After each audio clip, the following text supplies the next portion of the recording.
মুগ্ধ স্নিগ্ধ জিজ্ঞাসা। তো ওরা দুইজন জমজ, অলমোস্ট একই রকম দেখতে, ওদের ছোট্ট একটা ডিফারেন্স ছিল। তো আমার ছোট ভাইয়ের ব্যাপারটা হচ্ছে ও টোটালি অরাজনৈতিক ছিল, এবং আপনাদের কাছেও সবার কাছে আমার একটা রিকোয়েস্ট থাকবে। রিসেন্টলি আমি অনেক জায়গায় দেখতে পাচ্ছি যে অনেকে ওর একটা স্ট্যাটাস নিয়ে ওটাকে ভিন্ন খাতে প্রবাহিত করার চেষ্টা করতেছে। হ্যাঁ, আমার রিকোয়েস্ট, আমার পরিবারের পক্ষ থেকে একটা রিকোয়েস্ট, যাতে ওকে কোনো খাতে কোনো প্রবাহিত করা না হয়, কোনো ভিন্ন খাতে প্রবাহিত করা না হয়, সেটা আমাদের কাছে সবচেয়ে খারাপ লাগবে। এটাই আমার একটা মেইন রিকোয়েস্ট আমার ভাইয়ের প্রতি। আর ও খুলনা ভার্সিটি থেকে অনার্স শেষ করছিল ম্যাথমেটিক্সের উপরে, এবং অন্যান্য ভার্সিটিতে ওর চান্স ছিল, বাট খুলনা ভার্সিটিতে গিয়েছিল। খুলনা ভার্সিটি আপনারা হয়তো অনেকেই জানেন যে খুলনা ভার্সিটি নন পলিটিক্যাল একটা ইউনিভার্সিটি, যেটা খুব রেয়ার আমাদের দেশে আসলে। তো সেজন্য ওর এটা খুবই পছন্দ ছিল। সে ওখানে কনভেনার হিসেবে ছিল, যে ছাত্র এবং টিচারদের মাঝখানে যে সেতু বন্ধনটা, সেটার দায়িত্বটা ও পালন করতো সেখানে। তো ও এখানে বেশ পপুলার ফেস ছিল, সবার সাথে বেশ মিশুক ছেলে ছিল। সেখান থেকে পাস করার পরে গত বছর গ্র্যাজুয়েশন শেষ করার পরে ও এখানে বিউপিতে অ্যাডমিশন এক্সাম দেয় এবং MBA প্রফেশনালস এর জন্য পড়াশোনা করছিল আর কি।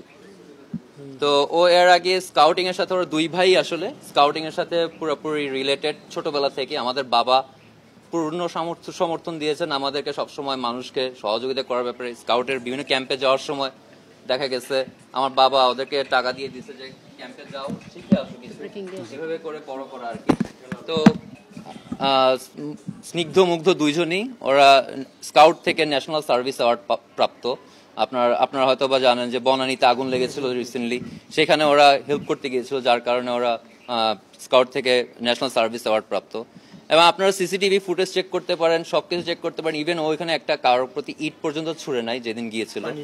ও নিজের টাকা দিয়ে, ও টোটালি সেলফ এমপ্লয়েড, ও ফ্রিল্যান্সার ছিল। আমার ছোট ভাই ও ফ্রিল্যান্সার স্নিগ্ধ।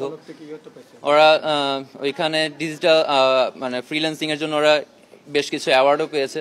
তো টোটালি ওরা ফুললি সাপোর্ট দিয়ে, ও নিজের টাকা দিয়ে পানি এবং বিস্কুট কিনে ওইখানে সবাইকে সাহায্য করতেছিল। যে মানুষ এখানে কষ্টের মধ্যে আছে, জাস্ট এইডিং এর হিসেবে সেখানে করতেছিল, এবং তার মধ্যে হঠাৎ করে গুলি বিদ্ধ হয় এবং ইন্তেকাল করে।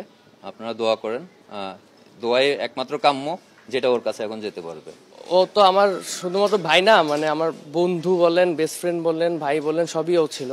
একসাথে আমরা সবসময় সবকিছু করতাম, একসাথে সব জায়গায় যেতাম, একসাথে মানে যত রকম যা কিছু আছে সবকিছু একসাথেই আমরা করতাম। আর সবসময় একজন আরেকজনের সাথে সবকিছু শেয়ার করতাম। কখনো ওর এমন কিছু নেই, ইভেন ওর সবকিছু, ওর ইমেলের পাসওয়ার্ড, ফেসবুকের পাসওয়ার্ড, ব্যাংক অ্যাকাউন্টের পাসওয়ার্ড, সবকিছুই আমার সাথে শেয়ার করা, আমি আমার সবকিছু ওর সাথে শেয়ার করা। তো আমাদের মধ্যে এরকম কোনো কিছু ছিল না যে একজন একজনের সাথে লুকাবো, বা আমাদের মধ্যে অনেক বন্ডিং ছিল। আপনাদের কাছে এটুকু দোয়া আমার ভাইয়ের জন্য, আপনারা দোয়া করবেন, এবং আমার ভাইয়ের সাথে আরো যারা শহীদ হয়েছে তাদের সবার জন্য দোয়া করবেন। আল্লাহ যাতে সবাইকে জান্নাত নসিব করে। আমার একটা খুব মেমোরেবল স্মৃতি আছে, সেটা হলো যে ও একবার ISSB দিতে গেছিল এয়ারফোর্সে। ISSB টোটাল দুইবার দিয়েছে, দুইবারই রেড কার্ড খেয়েছে। একবার একদম শেষের দিন যে রেড কার্ড খেয়েছে। ওর খুব ইচ্ছা ছিল বিমান বাহিনীতে GD পাইলট হিসেবে কাজ করবে। তো ওর কাছে কোনো ফোন টোন ছিল না যখন ISSB থেকে বের হয়েছে। আমি MES এ যাচ্ছি বাস দিয়ে, ওকে রিসিভ করতে যাচ্ছিলাম, কিন্তু পুরোপুরি যেতে পারিনি। MES এ দেখি রাস্তার পাশে একলা বসে আছে, বসে বসে কাঁদতেছে। তো এই স্মৃতিটা আমার কাছে সবসময় মনে থাকে, যে ওর এই একটা আক্ষেপ সবসময় থেকে যাবে, যে ও অনেক চেয়েছিল যে GD পাইলট হবে এয়ারফোর্সে, কিন্তু যে কোনো কারণেই হয়তো বা হতে পারে নাই। আর এই স্মৃতিতে আমার সবসময় থেকে যাবে। আমরা অনেক ভিতরে, উত্তরা পূর্ব থানা আপনারা জানেন যে মেন রাস্তার অনেক দূরে। আর আমরা যে ইস্টিকুটুন যে একটা কমিউনিটি সেন্টার আছে সেটা অনেক ভিতরে, মেইন রোড থেকে আরও পাশে এসে অনেকখানি ভিতরে আমরা সেখানে ছিলাম। এবং আমি এবং মুগ্ধ পানি বিতরণ অবস্থায় ছিলাম। আপনারা যে ভিডিওটা দেখবেন সেখানে দেখতেই পাবেন যে আমার হাতেও পানির বোতল এবং মুগ্ধর হাতে পানির বোতল এবং প্যাকেট ছিল এবং বিস্কিট ছিল। ও আসলে আমাকে বলছিল যে আমরা এখান থেকেই পানি বিতরণ শুরু করি। আমরা পানি বিতরণ করছিলাম, তো সেখানে টিয়ার গ্যাস এবং যে কারণে আমরা কিছুটা মানে দুর্বল হয়ে সেখানে কিছুক্ষণ বসলাম, এবং বসা অবস্থায় মুগ্ধ এবং আমি পানি দিচ্ছিলাম সবাইকে। তো হঠাৎ করেই দেখলাম যে অনেকেই দৌড়ে আসছে, আমরাও দেখলাম। দেখার সাথে সাথে আমি জাস্ট ওর পায়ের উপর হাত রেখে বললাম যে মুগ্ধ চল, দৌড় দেই। মুগ্ধ আমাকে শেষবারের মতো বললো যে চল চল। বলার পর আমরা সেখানে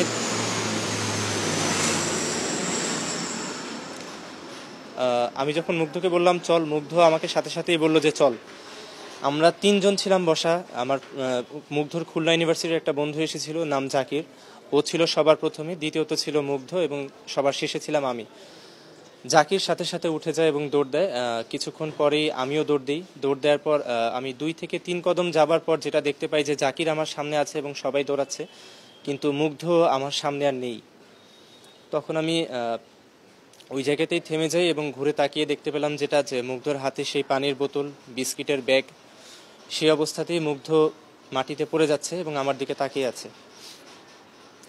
তখন দৌড়ে যাই, মুগ্ধকে তোলার চেষ্টা করি। তো সাথে 2-1 জন ছিল যারা সহযোগিতা করে। আমরা সাথে সাথেই হাসপাতালের, যেহেতু ক্রিসেন্ট হাসপাতাল সাথেই ছিল, সাথে সাথে আমরা ক্রিসেন্ট হাসপাতালে নিয়ে যাই। তারপর স্নিগ্ধকে জানাই এবং কিছুক্ষণ পর ডাক্তার যেটা আমাদেরকে জানালেন যে ওর কোনো পালস খুঁজে পাওয়া যাচ্ছে না এবং ডাক্তার মৃত হিসেবে ঘোষণা করলেন। আমরা গিয়েছিলাম 3:30 থেকে 4:45 সময়। আমরা সেখানে উপস্থিত হই। যাওয়ার পরেই প্রথমত যেটা দেখতে পাই যে অনেকেই আহত অবস্থায় এবং ক্ষতবিক্ষত অবস্থায় ফিরে আসছেন। প্রথমত আমরা রিক্সা থেকে নামার পর, ভাড়া দেওয়ার পর প্রথম কাজ যেটা ছিল, আমি আর মুগ্ধ মিলে যত যাকেই সামনে পেয়েছি আমরা ক্রিসেন্ট হাসপাতালে নেওয়ার চেষ্টা করছিলাম। হাসপাতালে আমি আর মুগ্ধ মিলে কোলে করে, কাউকে কাঁধে নিয়ে, কাউকে রিক্সায় তুলে আমরা নিয়ে যাচ্ছিলাম। এমনও একবার হয়েছে যে রিক্সায় আমি উঠে গেছি, একজনকে নিয়ে কোলে করে, মুগ্ধ উঠতে পারেনি। আমি হাইকেয়ার হাসপাতালে চলে গিয়েছিলাম সামনে। তখনও আমাকে কল দিয়ে বলতেছে যে দূরে কিন্তু যাইস না, কাছাকাছিই থাক। তো এভাবেই একসাথে আমরা সহযোগিতা করার চেষ্টা করছিলাম। আমরা 3:30 থেকে 4:45 গিয়েছি। আর সর্বশেষ আমি একটা মুগ্ধর ছবি তুলে দিয়েছিলাম, সেটা ছিল 5:46 মিনিটে। আর তার 3 থেকে 4 মিনিট পরেই এই দৌড়ের ঘটনাটা হয় এবং সাথে সাথে মুগ্ধর মাথায় গুলিটা লাগে।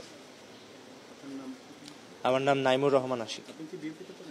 না, আমি ওর স্কুল ফ্রেন্ড। উত্তরা হাই স্কুলে আমরা ক্লাস 6 থেকে, আমি, স্নিগ্ধ, মুগ্ধ একদম ছোটবেলা থেকে আমরা বন্ধু।